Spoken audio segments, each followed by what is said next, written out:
Hi friends, నమస్తే. నేను మీ Revathi. Welcome back to Revathi stocks channel. Please subscribe to my channel and hit the bell icon for new updates. ఈరోజు recipe healthy and high nutrition breakfast recipe.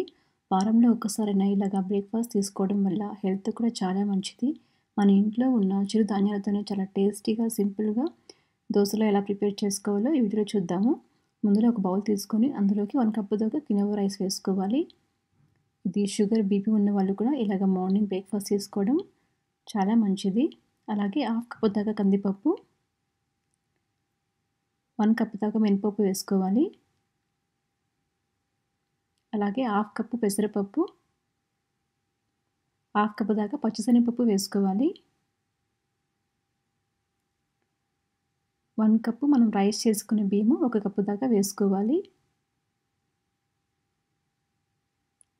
అలాగే 1 table spoon దాకా మెంతులు వేసుకొని water పోసి 2-3 సార్లు బాగా క్లీన్ చేసుకోవాలి. అలాగ క్లీన్ చేసుకున్నాక కొంచెం వాటర్ పోసి నైట్ మొత్తం నానబెట్టుకోవాలి. లేకపోయినా కనీసం ఒక 6 గంటల సేపు నానబెట్టుకోవాలి. మార్నింగ్ లేచి గ్రైండ్ చేసుకొని అప్పటికప్పటికే బ్రేక్ఫాస్ట్ చేసుకోవచ్చు. ఇక్కడ నేను నైట్ మొత్తం నానబెట్టాను. ఇలాగ బాగా నానిపోయాక తర్వాత మిక్సీకి వేసుకొని ముందుగా 1 కప్పు తీసుకొని అందులోకి 1 కప్పు దాకా అటుకులు వేసుకొని నానబెట్టుకోవాలి. తర్వాత మిక్సీ జార్లోకి మనం నానబెట్టుకున్న పప్పులంతా వేసుకోవాలి.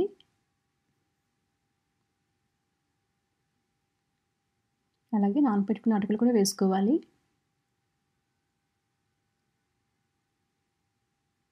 మూడు పచ్చిమిర్చి,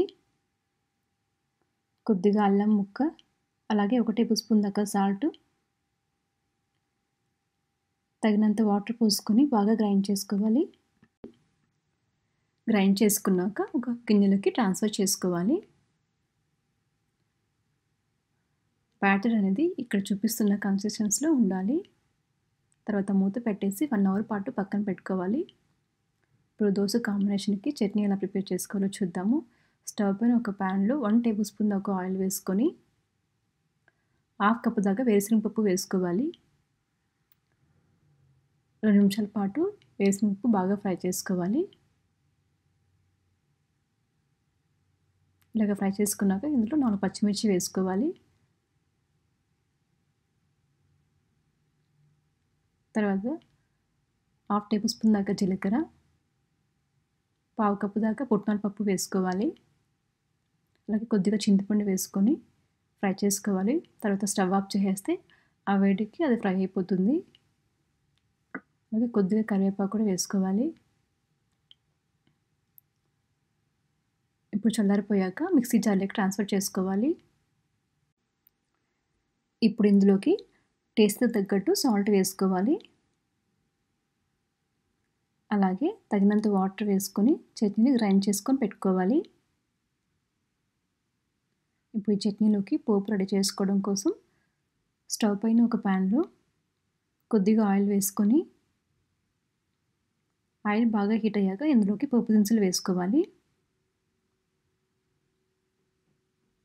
అలాగే ఎండుమిర్చి, కొద్దిగా కరివేపాకు వేసి 1 నిమిషం పాటు ఫ్రై చేసుకొని చట్నీలో వేసి మిక్స్ చేసుకోవాలి. తర్వాత ఇప్పుడు మనము దోశ బ్యాటర్ చూసుకొని ఇక్కడ పిండింది ఫర్మెంట్ ఏమీ అవసరం లేకుండా అప్పటికప్పుడే దోశలు వేసుకోవచ్చు. కన్సిస్టెన్సీ తీసుకొని కొద్దిగా వాటర్ వేసుకొని దోశ పిండిలాగా కలుపుకోవాలి. ఇలాగ కలుపుకున్నాక ఇప్పుడు స్టవ్ పైన దోశ పాన్ పెట్టి బాగా హీట్ అయ్యాక ఇప్పుడు దోశలు వేసుకోవాలి. దోశ అనేది ఒక సైడ్ బాగా కాలాక మరొక సైడ్కి టర్న్ చేసుకోవాలి.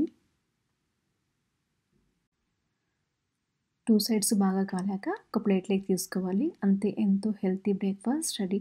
ఫ్రెండ్స్, మీరు కూడా ట్రై చేసి మీకు ఎలా వచ్చిందో కామెంట్లో షేర్ చేయండి. అలాగే మీకు ఈ వీడియో నచ్చట్లయితే లైక్ బటన్ క్లిక్ చేసి సపోర్ట్ చేయండి. మీ ఎంకరేజ్మెంట్తో మరిన్ని టేస్టీ రెసిపీస్ మీతో షేర్ చేసుకుంటాను.